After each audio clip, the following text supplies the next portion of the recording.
Listening to podcast is no replacement for real training. While we attempt to provide accurate commentary, we hold no responsibility on how you use the information we provide. Get medical training.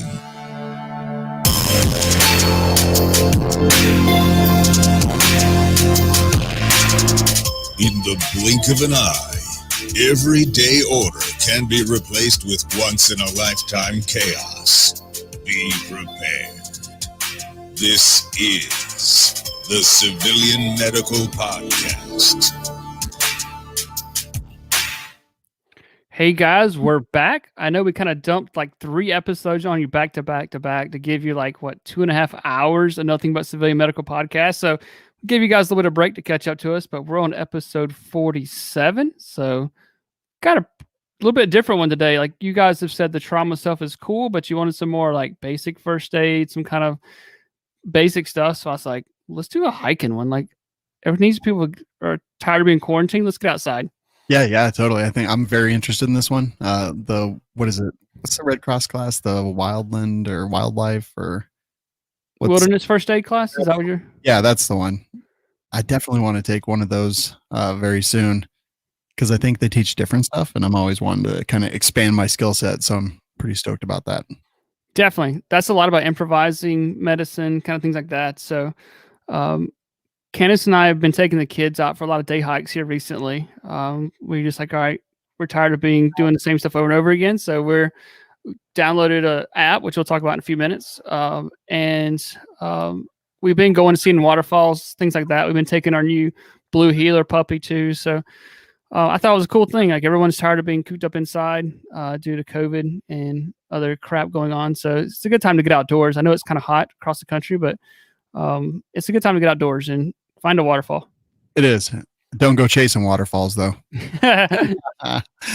That's my contribution to the show right there. There we go. Just don't play this song. We'll get copyright issues. So I know, as always. All right. So where do we start? We're going to go hiking. Like obviously weight's a consideration because you're going to be, going up and down hills and who knows what the trail is going to be like. So you don't want to be too crazy, right? So keeping that in mind, where should we start? Right. Like I think about like we've been doing a lot of day hikes, because our kids are still small. We've been keeping them about 2 to 3 miles back and forth. So that gives us a complete round trip. So I've been taking a little more than usual just because I want to play with it, some stuff. So, yeah. But absolutely, like weight is 100% issue. Like pounds add up very quickly when you're miles on the trail. Like the last time we went hiking, we got rained on. So now our gear's wet. It weighs more. Our socks are soaking wet. Clothes are wet. So definitely pounds are an issue. So I think having a good backpack, starting off and putting this stuff in there, make sure it's comfortable, make sure it's got good padded shoulders. I like the belts going across. I'm trying to think what they're called, like not lumbar support, but that's the seat around the middle, yeah. Yeah, like those two. It definitely helps take the weight totally off the shoulders. It definitely. I've had a few packs that didn't have it, and like about a mile or two in, like my shoulders are really hurting. So having to be able to take the weight and put it on my hips is a lot better, I feel like. So we've been packing with a few different packs. I've been making the kids carry their stuff too. I've got a couple little day packs that we give the kids that have the water bladders in there and room for like snacks and stuff like that, because Gage is hitting the preteen stage, so he's eating like every 2 hours. So I'm like, all right, bud, you carry your food, like whatever you want to eat. And so he throws like half the kitchen in there. So and like MJ's smaller, so we've been filling hers up with water and like, all right, you got to carry your water. Here's a granola bar or something like that. So just kind of getting the kids used to it. But I've been trying different backpacks just to see what I like and figure out what we're there. But I think a backpack is important. Yeah, and as far as a backpack goes, and I learned this the hard way, I've been actually using Grey Ghost gear stuff for a bit as I've been reviewing it, and all their stuff, or all their packs, at least the 2 that we have, they actually come with rain slicks kind of built in, or rain covers. So they're at the bottom, you just unzip it, pull the tarp out and throw it over it, and it's elastic and just kind of keeps all the water out of your stuff. And their zippers are also the sealed kind of zippers. So I didn't even realize that was the thing that I would really want or care about until you get caught in the rain and you're like, oh no, this is exactly what I want. What packs have you been using? So I've been using a VanQuest bag, and I've also been using a Raid Pack MK3. The MK3, I liked it, but like my gear got wet the last time. I don't know if I had it didn't have it zipped up right or what, but like it has a med kit in the top of like the hood pouch, which I really like because you get your medical supplies quickly, and then the bottom section has like where you could put heavy stuff. But I got home and all my gear was wet. My raincoats like that, so we had to take everything out and dry it off. So I just don't know if that was me personally having it not zipped up well or whatever. But Candace is hiked with a VanQuest bag, and everything was dry in hers. It doesn't have the pullover, but the material has the Teflon coating, so everything was good in her pack. So my gear got wet, so I probably should have threw a poncho or something like that over it. But that was a mistake learned. So Yeah. We're learning. So we're like, all right, the lesson learned. It's like each time we go, we're like, all right, I wish we'd had this, or I wish I had that. So we're getting more and more stuff together, but just having the kids and things like that, we have to carry a little more stuff than we probably would if it was just her and I going. Yeah, definitely. And that one, the Raid MK3 thing's enormous. Yes, it's huge. Is it 56 liters? I'm guessing at that. I can't remember right offhand. Yeah. 52 liters total capacity, and the main compartment is 48 liters. Yeah, it's huge. It's a lot bigger than what you need actually for a day hike, but I wanted to carry that because that's pretty similar to the size kit we carry for our search and rescue team. So I was kind of like wanting to be prepared for that one. But yeah, it's huge, but I kind of did that on purpose for why I was doing that, just kind of get used to carrying that style. But yeah, it's mostly empty, honestly, what I'm carrying. I did carry a folding AR a couple weeks ago in it just to aggravate a friend of mine that was going with us, just to say I could. Good. Yeah, like it's got the pullover hood. It's got places for poles, hiking poles. I've not gotten into that yet. I know people who do carry the hiking the poles to help with terrains like that, but Kenneth and I don't yet. We're not that expert at it. But it's got places for water. It's got plenty of molly on it to attach more stuff. But I think it would get super heavy if you were going to pack it out for a long time. So yeah, I think that's the kind of thing about thinking about bags too, is you can buy a 40, 50 liter bag, but you really don't want to pack that thing full, I don't think, because it's going to be super heavy. Yeah, definitely. I like VanQuest stuff that I've seen. Most of the stuff I've seen is just their little med pouches. I don't think I have any. No, I don't have any of their backpacks or anything, but what I've seen looks pretty cool. Yeah, I like their backpacks. We've got a couple of them that we've been using. They've got a 45 liter we've been using. The IBX is what I use for my search and rescue stuff. The Mark HOR is the 45 liter. That one is a nice pack as well. Just kind of, I know we're talking probably a little bit big for a day hike, but like if you just don't pack it out, I think it's fine. Obviously you don't want to carry a ton of gear, but if somebody's on a budget, they can just have one backpack that could last, maybe an overnight or something like that, or do a day hike. I think those are a couple of packs to look at. Yeah, definitely. I like those. And I've got the Grey Ghost gear, the one that's built for holding an AR, and then just their Scarab 2 pack as well.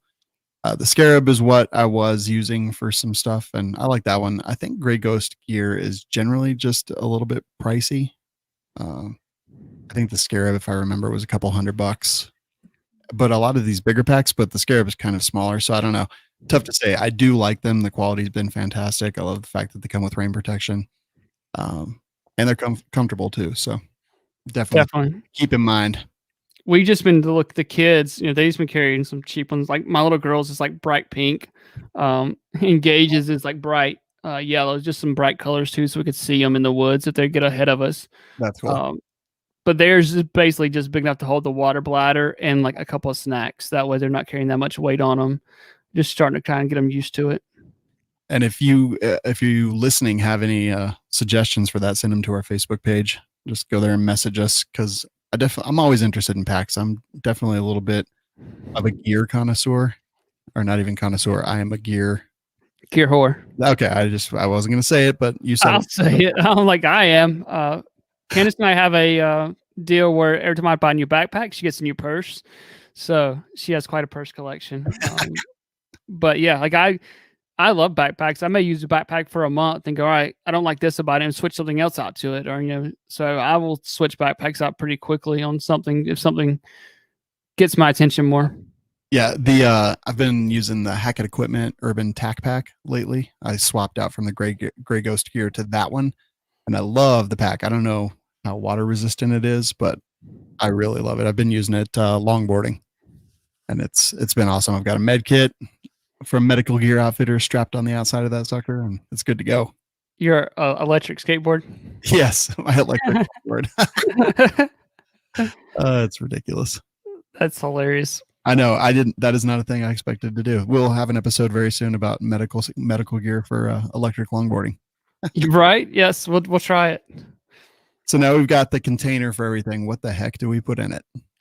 So, like, we have access to streams and rivers, things like that, where we're hiking mostly, but water is huge.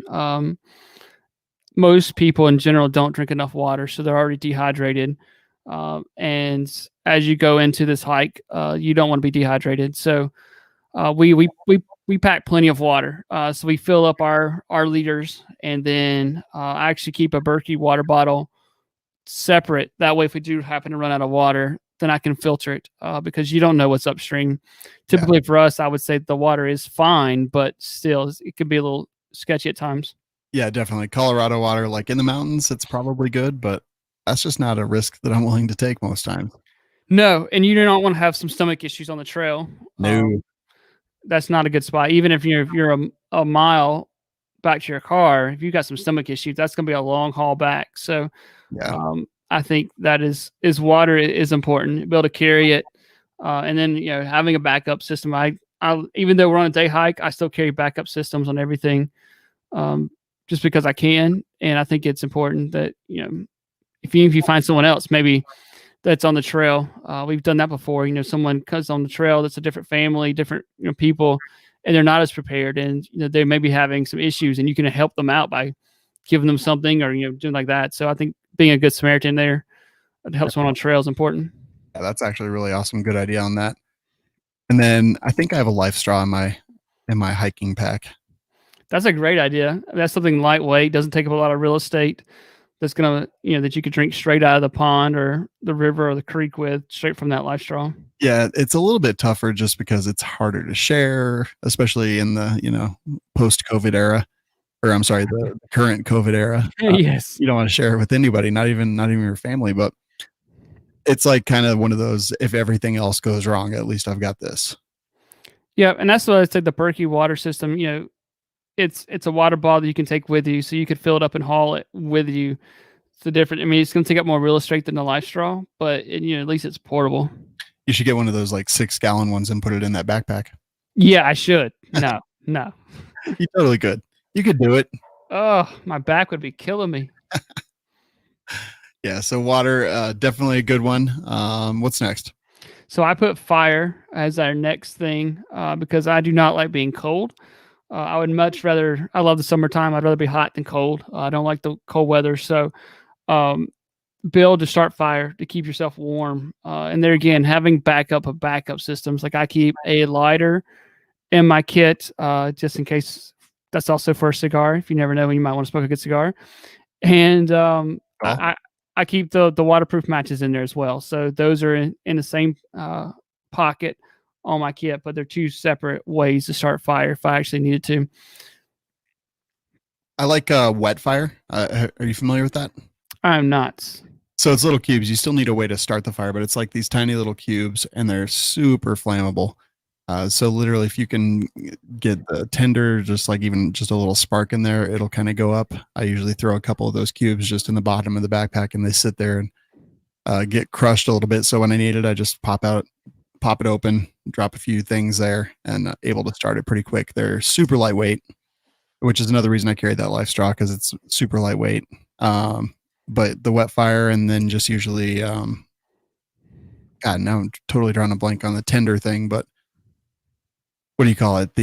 Where you strike it, the flint and steel, is that what it is? Magnesium, or is it magnesium, or is it? I don't know. I think maybe I had a stroke. I'm just drawing a blank. But whatever the fire starter is, and then I just use the wet fire to kind of keep the fire going. until I can add sticks and leaves and all that stuff too. Yeah, I've got one of those kind of similar to it in my search and rescue bag. It's a striker, and in the top of it, it's got some steel wool. It's got some little pieces of wood, things like that, so I can at least get something started with it. But that way, I do not want to be cold. Yeah. So and it gets and cold. I don't. Yes, and I don't want to be hungry either. So if I can heat something up with, and not be cold, then that's definitely an improvement. Absolutely. So yeah, fire. Absolutely. I completely agree. Next on your list is one that I added after, again, one of those hard learned lessons, which is shelter. Yeah, like I added that after a few weeks ago because we were just doing day hikes, but we got caught in a thunderstorm, and I was like, man, it would be nice if we just had even a poncho just to kind of throw up a little tent here, and the kids and I could just hunker down for a minute and let the thunderstorm blow over. So we added a poncho into my kit, and like I said, something that doesn't. It's a little bit bulky just because of what it is, but it doesn't weigh hardly anything, so I can just squish it down and put it in the bag. So we did add some form to at least to get us out of the weather, because right now we're in the middle of summertime and thunderstorms are popping up like crazy. So the kids got a little nervous. Like Candace and I were having a blast, like 'cause it was muddy, we were having fun. But the kids got a little nervous because of the lightning and thunder around. So if we could have sheltered down, maybe just had some fun with them. Yeah, I was hiking a couple of years ago and got caught in just a deluge, and I was, I don't know, like 8 miles in, and it rained, one of the hardest rains I've ever seen for a long time. But I had a poncho, and I threw a bunch of the 550 cord in there as well, so I was able to just to string the poncho up between a couple trees, sit on a rock, and just kind of sit there and stay dry-ish while I went there. So serves double duty. You could wear it, or you could use it as a little kind of lean-to as well. Yeah, that's kind of what Kenneth and I talked about. Like, she was like, it would have been kind of fun just to, sit there and watch it rain, because we were kind of on a mountain ridge, so we could see far away. So it would have been kind of fun just to watch it. So we added that to our addition stuff, just to kind of keep us protected from the weather. Yeah, that's awesome. I think it was 2 years ago today, actually, because that came up in my memories. Nice. That rainstorm. But yeah, poncho is well worth it. Yes, definitely. What kind of food do you bring? So we bring a lot of snack bars, Cheez-Its for the kids, but I like the protein bars, little snack bars. Candace has got some, I don't know the name brand, but they're like chocolate, peanut butter, like just kind of something's got some protein in it. But I like snack bars a lot, just something I can eat while I'm moving that don't take up a lot of space. Yeah, I like gummy bears, gummy worms, those peach rings, just like, high sugar, complex carb, no energy. Yes, like it's been probably, 10, 15 years ago now. We were hiking and I did not take any food with me. And we were probably 3 miles in, and I just got hungry. I was like, all of a sudden, I was like, holy crap, I'm starving. And Skittles never tasted so good in my life. Then my buddy's like, hey, I got a pack of Skittles. And I was like, I'll eat them. And like they tasted so good. That's so awesome. MREs, or I usually throw an MRE in my pack just because I'm like, it's 4,000 calories if you eat it all. So that'll keep me going for a couple days if it came worse to worse. And who cares if you don't poop for a week, right? Yeah, exactly. I mean, they've got the gum. That's fine. You chew the gum and then it takes care of that issue right for you. There you go. But yeah, and MRE Nation, I think, is where I've gotten most of my MREs over the last little bit, but I've got kind of boxes at all my different bug out locations, boxes of MREs specifically for that purpose. So I do open cases every now and then and just throw them in my hiking backpacks. Do you carry like a heater, like the little furnace things to heat them up, or you just eat them cold? Yeah, I mean, I throw the entire MRE in there. So it's got the heater and the main course and the crackers and all that stuff. Yeah, nice. I like the heater. I like to have hot food. And then, yeah, protein bars, stuff like that. Just stuff that's stuff that'll break down into energy quickly and easily. Yeah, like the kids carry all kind of candy, like stashed in theirs and stuff like that. So they think it's awesome. They get to eat candy while they hike and things like that. So, it is. Yes, just be responsible with your packaging. It seems like every time we pick up water bottles, we pick up food wrappers, stuff like that off the trail. So if you're gonna take stuff like that, just be cautious about it and pick up your trash. Funny story. I actually have 2 black trash bags in my pack that they serve a couple different purposes. It could become a poncho. I could put it over my pack. I could use it to, like, I don't know, bury waste, anything like that. That's probably a terrible idea. It takes forever to break down, but generally I'll, on the last couple miles, I'll pick up trash and throw them in there on the way out. Nice.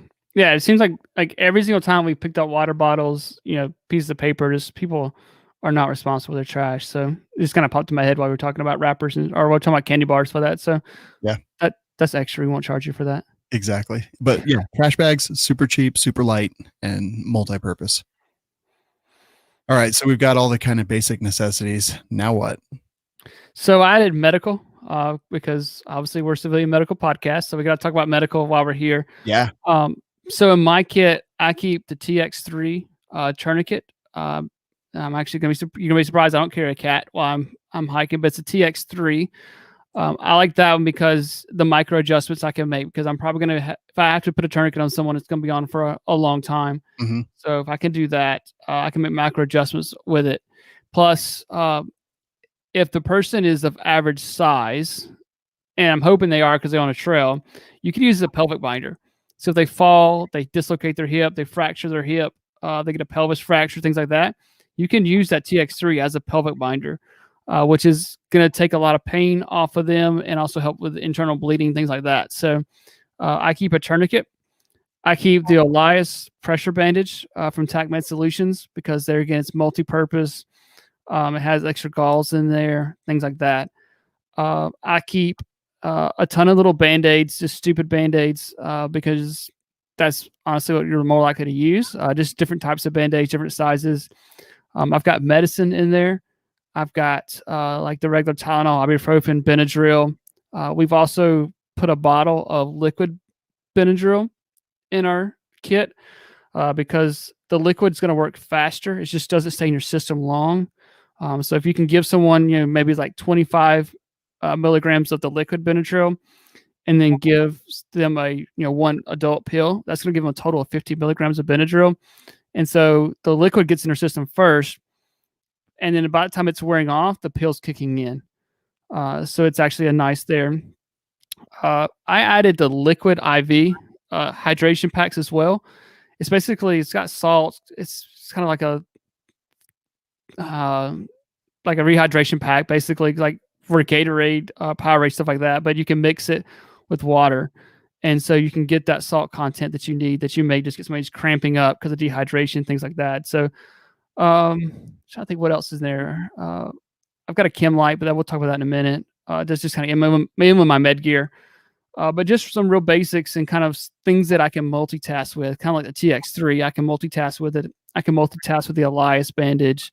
I can make a splint with it. I could use a pressure bandage. So I was just kind of thinking of things that serve multiple purposes. Yeah. That are lightweight. Do you have a SAM splint in there? I don't, honestly, because I thought that I would probably improvise one out of sticks and things like that. I would probably go find some sticks to make a splint. So I did not put a SAM splint in there. I was wondering about that because, like, I've been thinking lately about longboarding and like, what kind of injuries am I talking about? Because I do wear a helmet, so that's a bonus. But I was thinking a splint might be a good idea to throw in my pack. Yeah, definitely. I mean, those SAM splints don't take up much space, especially if you get a flat one, but then even the round ones don't take up that much space. So, and they're pretty lightweight too. So it's not a bad idea. I just thought I would improvise one. Which totally makes sense. And you do have the stuff to do it. So my search and rescue bag, I keep 2 of them in there. So I keep 2 of the rolled Dynarex ones in there. So kind of depends on what the trip is, I guess. Yeah, totally. But the boo-boo stuff like Benadryl and all that stuff is something that my hiking pack neglects, actually. And I think I'll probably just throw like, what is your boo-boo kit, right? Is that what it is? Yep. Yeah, I've got several of those. I'll throw one of those in there too, because that's definitely a hole in mine. And I've got the bite and sting ampules in there too. I thought about that just because of bee stings, just spider bites, stuff like that you could use. Like someone posted in the Skinny Medic group about snake bites, and that was one of the things about should I put a little suction kit in there? And I was like, no. And most people in that group agreed, no. A pressure bandage is what you need for a snake bite. You're gonna start marking where the swelling is with a mark, put the time, and then put a pressure bandage on it, treat it like a fracture. So even for that, you don't need it. Definitely. All right, I think that's a good overview, and then just your normal trauma stuff as well. What about what's next? So I added radio there because I'm definitely interested in the ham radio stuff right now. I got my technician license. I just got my study guide book for my technician license. So with everything going on in the world, Candace was like, I want you to be able to talk on HF and be able to talk across the world. I was like, okay. So she was like, you have my permission to study by the HF radio and then send all that stuff. I was like, cool. Nice. So studying for my general license now, that'll give me the HF band so I can talk across the world with it. But for right now, I've been carrying a handheld radio that does amateur radio. I have pre-programmed in there the local repeaters that I can hit, and because where we're at, there are no cell phone services. So I can't call for help if something happens. So my thought was, well, I could get on the HF radio and say, hey, I'm injured, or I have an injured hiker. I'm at this trail. Can someone get emergency services on the way? And so I'm sure that would happen. And I have been carrying the last time we were actually in my county that I served. So I took my radio for EMS there as well. So that way I had two different sources that I could feel like I could try to get out if we were, someone got injured or I come up across an injured hiker. Instead of sending someone to go get cell phone service, if I'm inside my county that I know that I'm a paramedic at, I can just key up the radio and get help coming. But the HF radio or the handheld radio, that if you're amateur radio, a ham guy, I think that's something that's really cool.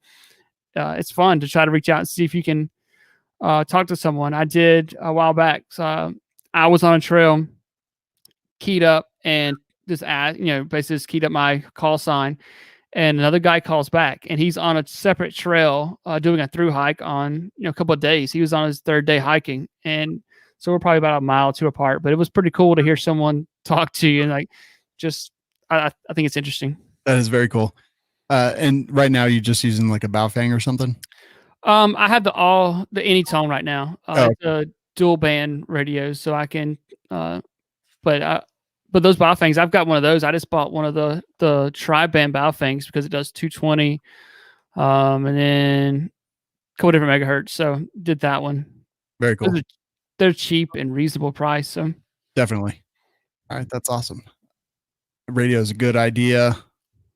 I think even for the little family talk radios, like we've got those. If you just put one on your kids, and that way if something happens, you get separated, they're going to be good for line of sight. So if something happens, you get separated from your kid, your wife, your other family member or whatever. At least if you're in line of sight, you can talk to each other. I say line of sight, meaning maybe you just can't see them, but you're within a quarter mile or 100 yards, you still can't see them. Key up on that family talk radio, and you can generally communicate with them. So yeah, and I think some of them use GMRS too. So if they have a little bit bigger of an antenna, you're good to go. Like even for a little bit further than that. Definitely. Good idea. So you've got clothes on here. I assume you don't mean like tuxedos and whatnot. Right. Like yeah, you might need a 3-piece suit when you get to the waterfall. Like, all right, we're going to have dinner here with our MREs. Exactly. We'll light a candle with the fire starters. It'll be good. Yeah. I just think have an extra set of clothes. I said, maybe like socks. I always throw an extra pair of socks in there because, in our last hike, we got soaking wet. So having an extra pair of socks, something just quick that you can change into if you do get caught in that downpour. So we've been, making the kids carry a raincoat, an extra pair of socks, things like that. So we didn't really talk about boots, but, making sure you have a good pair of footwear too. Like we've seen people on the trail with like flip-flops, and I'm like, this is a pretty good hike, and people wearing flip-flops. So just an additional, making sure you got the right gear on for where you're at. I've hiked in flip-flops before. It wasn't a bad trail, but the problem is if that flip-flop breaks, you better hope you have duct tape or something. You're dead. Yeah. You're going to be like a hobbit. Oh gosh. Walking to Mordor. Yes. Definitely. But you mentioned earlier like spare socks and stuff. That's a huge thing that you don't even think of, because I'll tell you, if you have to hike in wet shoes and wet socks, man, it takes a bit out of you. Yeah, that is not fun, and I've been there, and just nothing to do about it. So you just enjoy. But when you start hiking in, wet socks, you can get blisters, a lot of issues with your feet, and you don't want to get your feet jacked up. No, like everything else can fail as long as your feet are good. Definitely. You mentioned an app earlier. Yeah. So actually, I just learned about this app, so I was going to tell you guys about it. It's called the All Trails app, and they have a free version. I would recommend paying for it's like a $30 annual fee, because if you pay for it, you can download the maps. And Yep. Obviously, like I've said, the last 2 weeks we've been hiking on the weekend, and I did not have cell phone service. So if you're trying to see the map, if you can't download it, then you don't know where you're at. So I would recommend it's $30 for the year. I don't know the company, none of that, but it's pretty cool. It tells you what apps are nearby. You can download maps to see the trail. You can download weather, stuff like that. All that can be downloaded. And it's pretty cool. Like you can search, like we've been searching, kid friendly, dog friendly, just to kind of get the kids out there. You can do mountain biking, all kind of however you want to filter, you can filter it. But the big thing is the maps. As we speak right now, there's a gentleman, I guess it's on local news. I'll talk about it, but he's apparently from Texas. He's hiking one of the through trails for us locally. Normally takes a few days to do it, and he's lost. Apparently he has like 6 days of food with him. So I would say that he's probably an experienced hiker if he came from Texas to hike this trail near us. So we're not looking for him, not yet. But if I hope he's got a map. Because then because trails split off, things like that. So yeah, geez, either buy the All Trails app or make sure you have a paper map system, things like that, to know where you're at, because these things split off and people get off the main trail and then all of a sudden they get turned around and they're lost. So I thought the All Trails app is pretty cool. So I want to do a plug about it. Yeah, I've been a pro user of that for probably 4 or 5 years now. Really?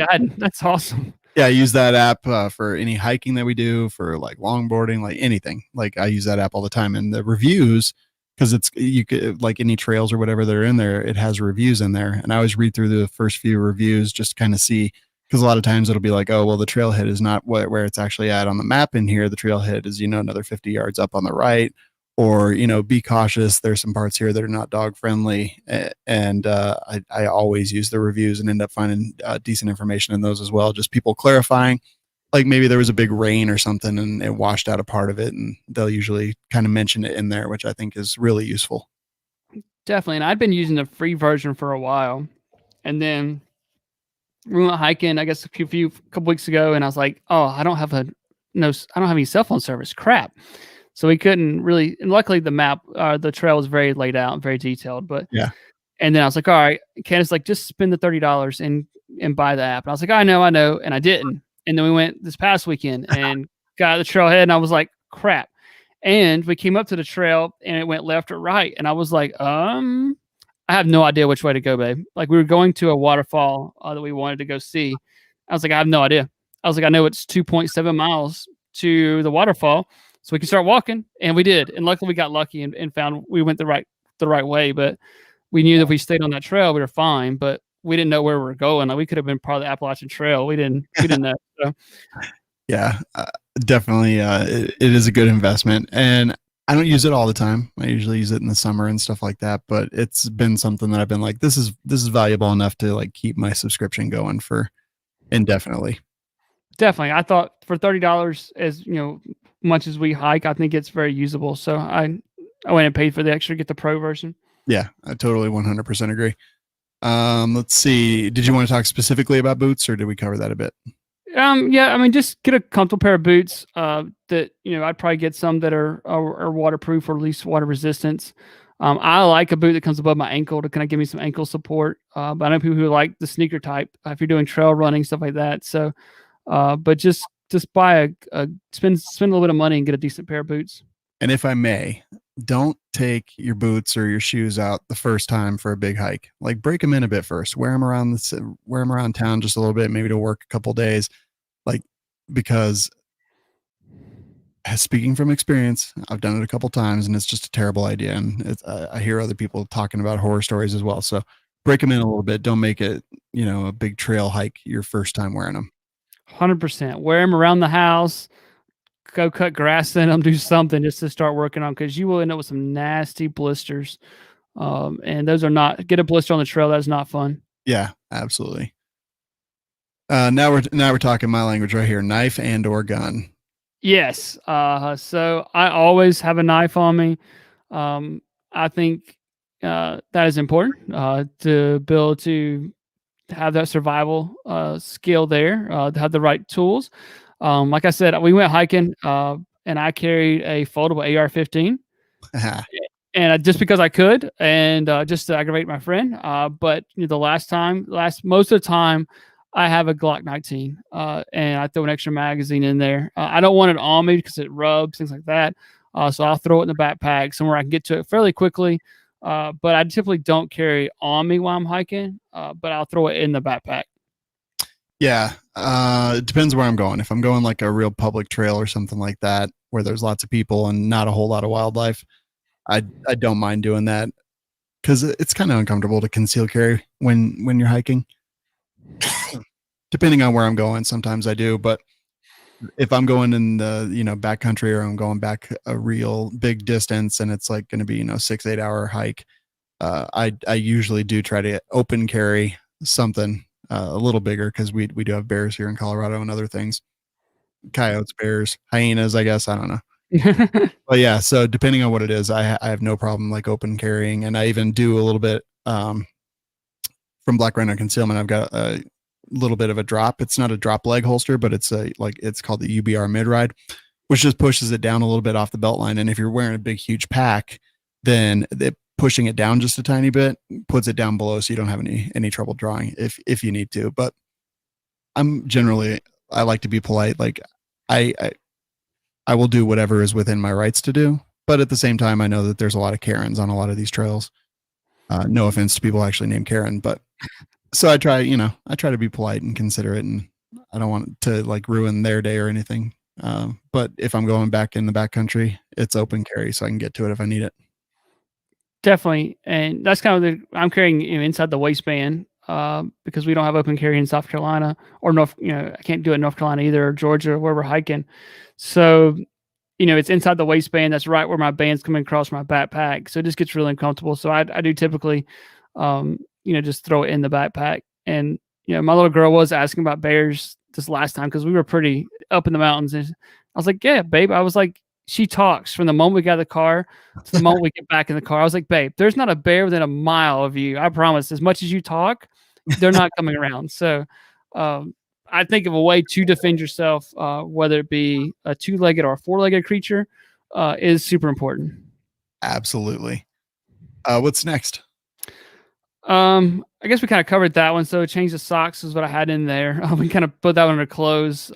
I like the nice wool socks just because cotton's going to absorb the water and just not get nasty. So a good pair of socks, a hat. Seems like every time we've hiked the last little bit, we've been caught in rainstorms. Mm-hmm. So be able to keep the sun off of you, keep the rain off of you, even the bugs, whatever you need to. I think a hat is important to carry. Yeah, and change of socks. I put mine in a sandwich bag, which you can use a sandwich bag for other stuff too, but it keeps them dry. Yes. Hat. Yeah, I usually just wear this, but I use sunscreen pretty, I don't know. I use it a lot, I guess is what I'm trying to say. So what do you just wear that hat, or do you wear like a bucket hat, or what? Yeah, just a regular ball cap is what I typically wear. Yeah, so just to kind of keep the sun off of me, to keep out of my eyes, and keep the rain if it does start raining. The next thing you have on here is bug spray, and in Colorado, not really a thing. Like maybe ticks, I guess, but I generally don't carry bug spray thing. I don't even think I own any bug spray at this point. It is a thing here in South Carolina. We have nasty bugs, and they're just it's humid, it's hot, it's 1,000% humidity. The bugs are crazy. So yes, we spray for bugs. Yeah, we generally don't have a lot. I do check for ticks afterwards, but man, yeah, we just don't have bugs here. It's kind of glorious. Man, that's gonna be kind of nice. Yeah, I mean, we have bugs like if you're some like different times of the year, we get some mosquitoes and stuff, but they're just tiny little mosquitoes, and there's not just tons of them or anything. We have a lot of grasshoppers. Yeah, the humidity's here. The mosquitoes will carry you off down the trail. So That sounds terrible. Also of interest to me is your next item. What was that? The toilet paper. Yes. I put the toilet paper in a Ziploc bag. Talk about the Ziploc bags. You never know when Mother Nature, and it's not Mother Nature, your bowels are going to want to move. And when they move, they need to move. So having that, and plus my girls, I don't want them wiping with poison ivy and like that. So Yeah. we carry toilet paper and we put it in a Ziploc bag. That way we can either bury it or take it back with us, whatever needs to happen. But if the kids, especially, they're like, I gotta go to the bathroom. Like they can't wait 2 hours to go to the bathroom. They gotta go to the bathroom. So toilet paper is nice. This is definitely a hole that I have in mine as well because I don't know. I don't carry it. I should. Or even just if like some of the wet wipes or something that you throw in that are in the bag would be better than nothing. Yeah, because if it hits, you're gonna be in trouble. So definitely. Next up, you've got flashlight, which this has been another one where I went out. It got turned around a little bit. I was never lost or anything, but I ended up out after dark, walking through the woods, and flashlight, man, huge. I carry one every single day, a micro stream USB from Streamlight in my pocket, but I carry a bigger one in my pack just because having done that and trying to use your cell phone flashlight, no bueno. Nope. I've been carrying the Surefire as EDC as well. And then I've got a Surefire headlamp that I put in my pack. That way I've got, there again, having a backup because I don't want to be able to pull I pulled my Surefire out on a call, I guess a few weeks ago now, and it died about halfway through the call. I'm like, dadgummit. And so I went, luckily I had a headlamp, switched to my headlamp, but it just kind of, it pisses me off when some batteries are dead. I'm like, dadgummit. I know. Story of my life. So yeah. So having a light, having a backup system. I've even put in one of the power banks that has the solar panel. I just got off Amazon. I don't know what I'm a branding like that, but it's got little solar panels that recharge it. But I can recharge my phone. I can recharge the headlamp, things like that if I need to. The battery bank doesn't weigh very much. So just having a light is important. Yeah, the battery bank and a phone cable are something I carry. And the battery bank that I have, I think it's about £1. But it'll charge my phone like 5 to 6 times fully, which I think that's the trade-off of a little bit of weight is worth it just because of that. Or, my rechargeable flashlight fits the same cord as, actually it's micro USB, but I do have both cables.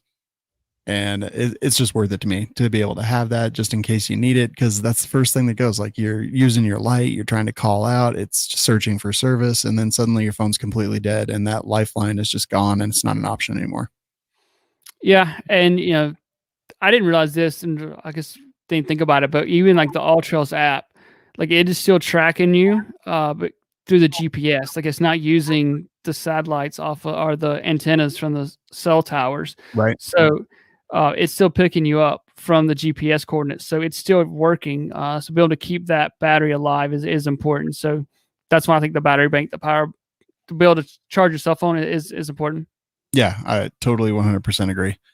I even wrote that down earlier because I was like, that's probably one of the most important things I keep in there besides medical stuff is just the ability to recharge the phone just in case. Right. It's important. Yeah. No, I think let's definitely cover some injuries here. Like what kind of stuff did we talk about? So we talked about everything that we actually carry and whatnot, but now let's spend the next 10 or 15 minutes just talking about what the injuries might actually be. Yeah, I think for me, we do search and rescue a good bit, so I think like ankles, knee injuries are probably our most common. People slip on a rock, they twist their ankle, twist their knee up. So thinking about, can I splint someone's injury? I've got Tylenol. Can I give them a little bit of pain management? Maybe an ice pack so that, if you've got room for it. But definitely the sprains, dislocations on the knees and ankles is a big deal. So knowing how to splint those is important. Maybe even, think about like a compression wrap like the athletic trainers use. Mm-hmm. There's plenty of YouTube videos on how to tape someone's ankle up, kind of like how football players get taped up.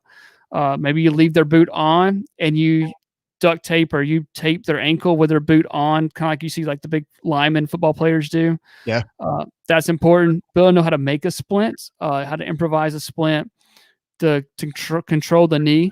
Now you're going to probably take someone who's maybe not ambulatory anymore now. If you really do just to bandage their knee.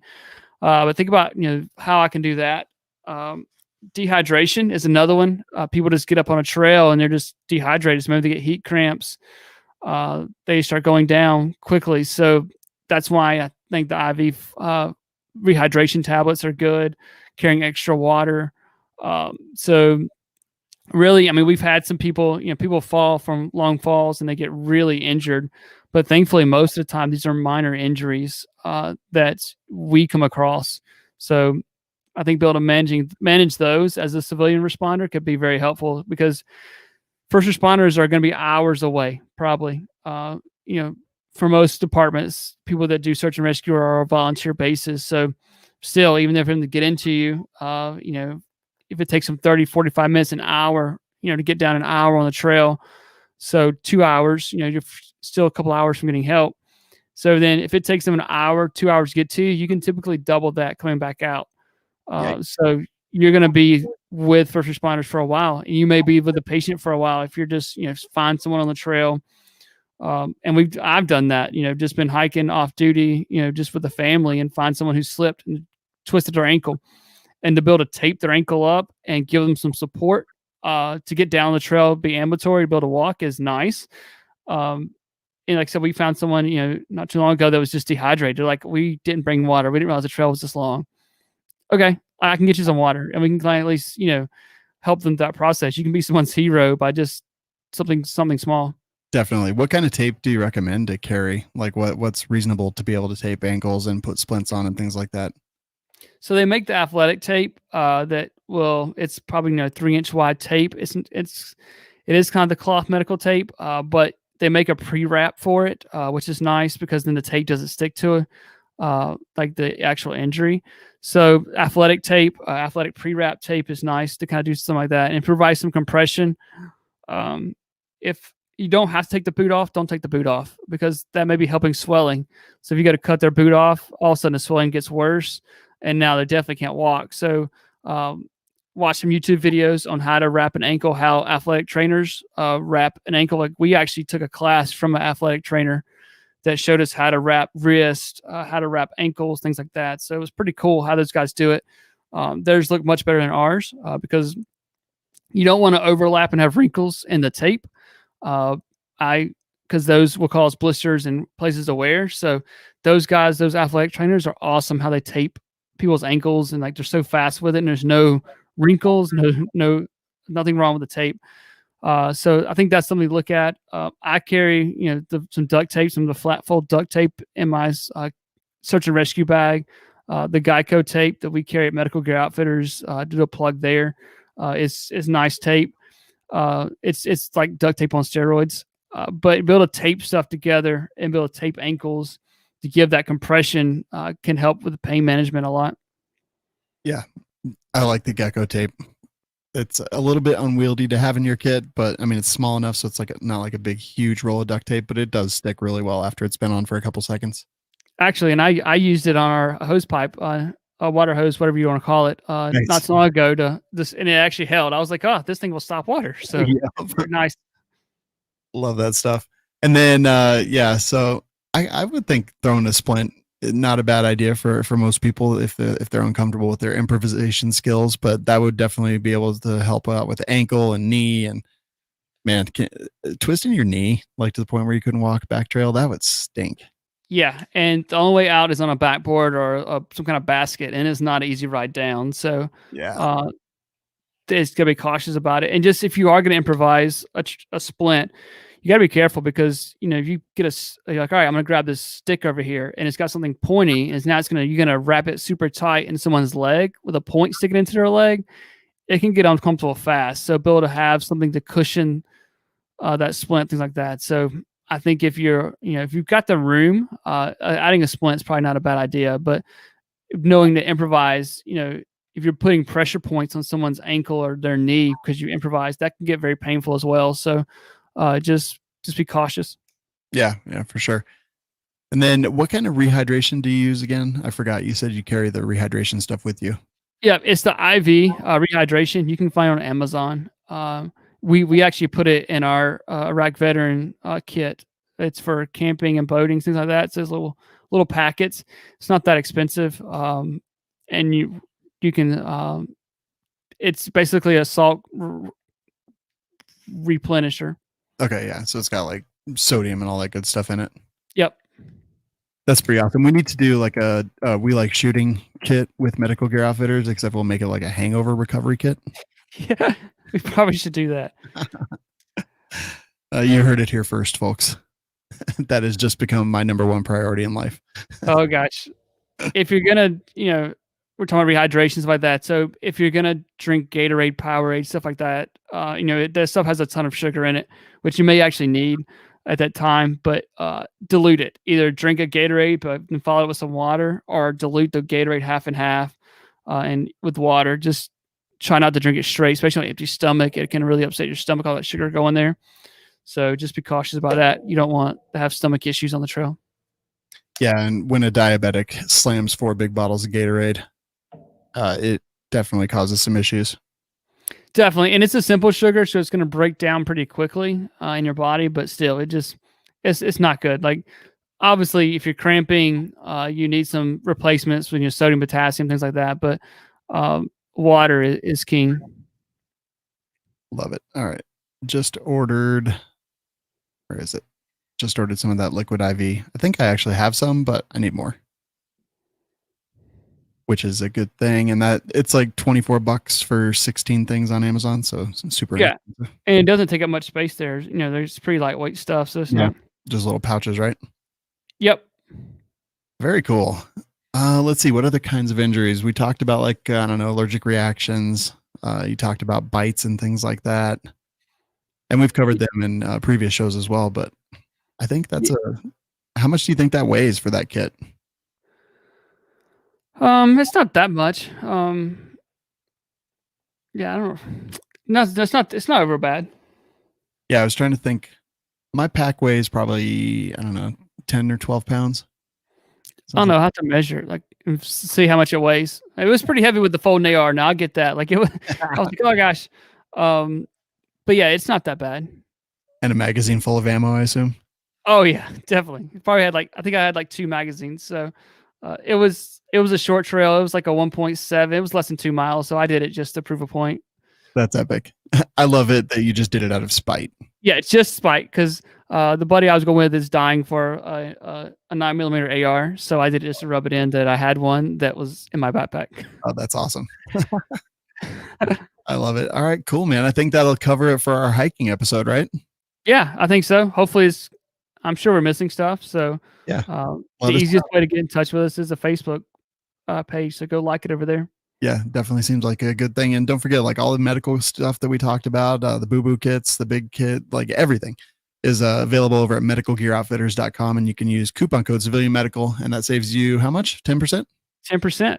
Yeah. And yeah, that's the number one coupon code being used right now at Medical Gear Outfitters. So we're happy. That is awesome. And congrats on all you guys listening out there for actually getting out and buying the stuff that we talk about, because it's important. Like there's kind of no question about it. Whether, what kind of tourniquet you use is less important, but the fact that you have one and that you know how to use it is amazing. And it's, I just love it. I see so much. We also have a medical class coming up here in this month of August in just a few weeks in Colorado. Skinny Medic and me will be teaming up, tag teaming, whatever you want to call it. Not tag teaming. That just sounds weird, but we'll be teaming up and doing a medical class. I think we just added a couple more seats and we've had like huge response to it. So maybe even we'll see. Maybe we'll even add another day. We don't know. We're just playing.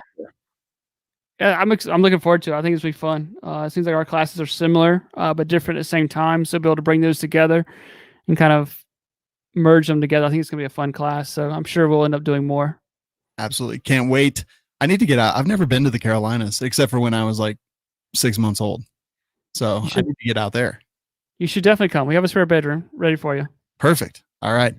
I'll be there Tuesday. Sounds good. I'll let Candace know. Or you just text Candace. You've got our number. You're besties with her now, so it's fine. Exactly. Yeah, I'll text her. I know when I need something done, I just have to text Candace. That's all. Definitely, 100%. All right. Thank you all for all of you out there for listening. Easy for me to say. We will see you in the next episode. And if you're out there hiking, stay safe. That was so loud.